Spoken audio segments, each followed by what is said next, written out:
Hola, hoy les hablaremos sobre el juarismo.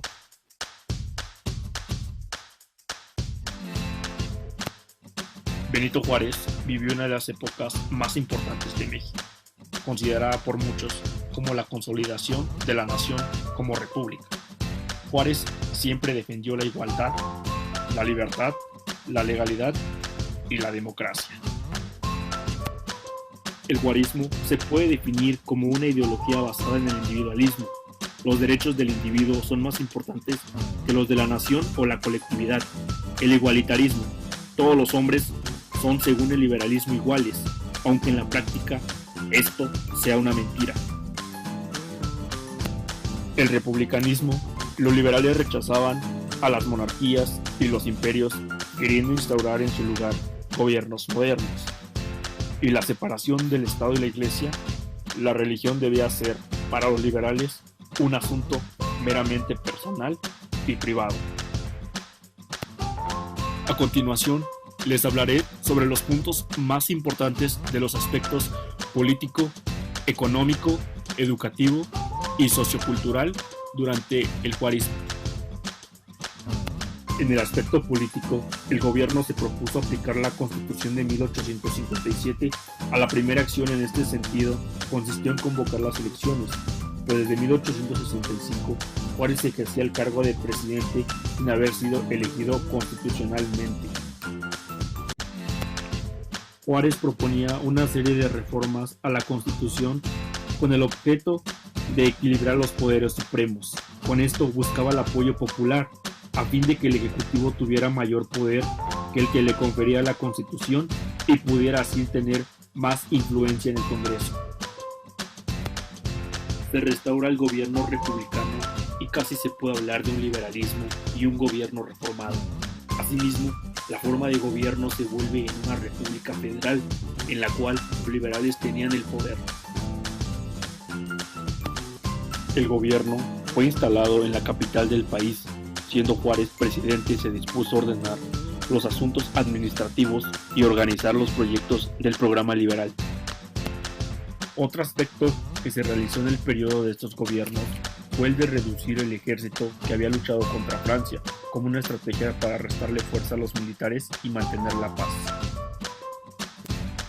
Con respecto al campo de la economía, el gobierno de Juárez comenzó a pagar la deuda externa que se había contratado antes de 1858 y durante su gobierno. Para ello, reinició la expropiación y la venta de los bienes del clero, así como de las tierras comunales que se encontraban improductivas.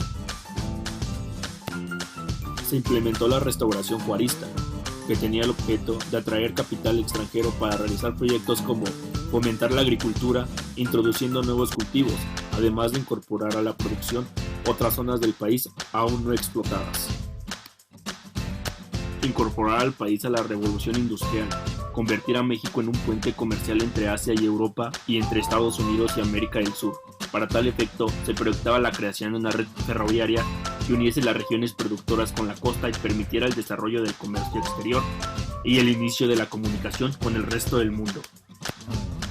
Hablar de la economía mexicana en la época de Juárez conlleva hablar del desarrollo del capitalismo en América Latina. Es necesario precisar que los países que la integraban eran económicamente débiles y por ende abusaron de estos los estados más poderosos. Esta debilidad inicial no es más que nuestra herencia colonial. El progreso material de México, vital para el desarrollo económico, se concretó en las comunicaciones. Era necesario reorganizar la producción agrícola y minera, así como agilizar la distribución interior y exterior de los productos, mediante una red amplia de comunicaciones y transportes. En el aspecto educativo mostró un gran interés por la educación, la cual tuvo grandes aportaciones de los liberales triunfadores que buscaron establecer un control sobre ella y considerarla como un vehículo para la transmisión de la filosofía del nuevo Estado mexicano. Es este momento cuando puede hablarse del establecimiento de la educación pública en México. El gobierno de Juárez se propuso convertir a la educación en una función pública, para la cual encargó al ministro de Justicia e Instrucción Pública, Antonio Martínez de Castro, que formulara el plan de educación que hiciera realidad ese propósito. Con las ideas de Gabino Barreda, que fue por algún tiempo el principal representante del positivismo en nuestro país, a los pocos meses la comisión entregó el documento que se publicó el 2 de diciembre de 1867, con el nombre de Ley Orgánica de Instrucción Pública para el Distrito Federal y Territorios, que buscaba la reorganización de la educación nacional. Derivado de ello, se estructuró la Secretaría de Estado y del Despacho de Justicia e Instrucción Pública, que siguiendo el espíritu de las leyes de reforma, imprime a la enseñanza pública el carácter de laica, gratuita y obligatoria. De esta forma, los principios del liberalismo pudieron ser incorporados en una política educativa. En 1869, el gobierno de Juárez expidió una nueva ley de instrucción pública. En ella se mantuvieron la obligatoriedad y gratuidad de la enseñanza primaria, pero se suprimió la enseñanza de la religión, adquiriendo la enseñanza elemental de las características de obligatoria, gratuita y laica, que se conserva hasta nuestros días. Cambió las modalidades educativas y creó escuela de sordomudos en 1866 y de ciegos en 1870, con métodos de enseñanza específicos. El sistema lancasteriano encuentra una más amplia difusión como una forma de aprovechar su facilidad de atender la urgencia de una rápida alfabetización de la población. En 1868, Gabino Barreda funda la Escuela Nacional Preparatoria, encargada de impartir una enseñanza científica apegada al positivismo y laica. En el 69 se reforman las escuelas del Distrito Federal y pasan a depender del Ministerio de Justicia e Instrucción Pública.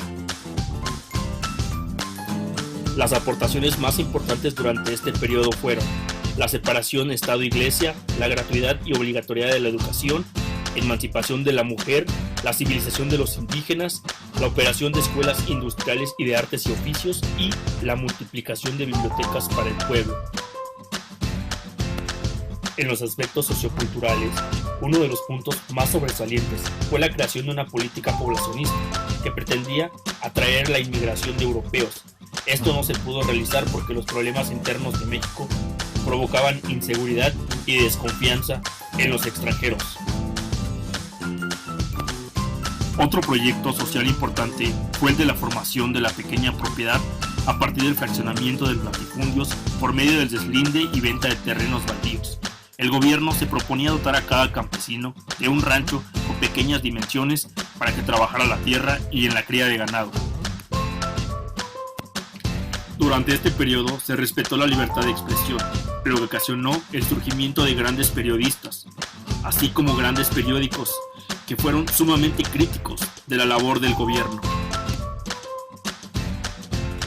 Otro proyecto de índole cultural fue el que tenía la finalidad de fomentar el nacionalismo, un nacionalismo unificador como el que había ayudado en la formación de los Estados Unidos nacionales europeos. El gobierno pretendía la unificación cultural en un México dividido.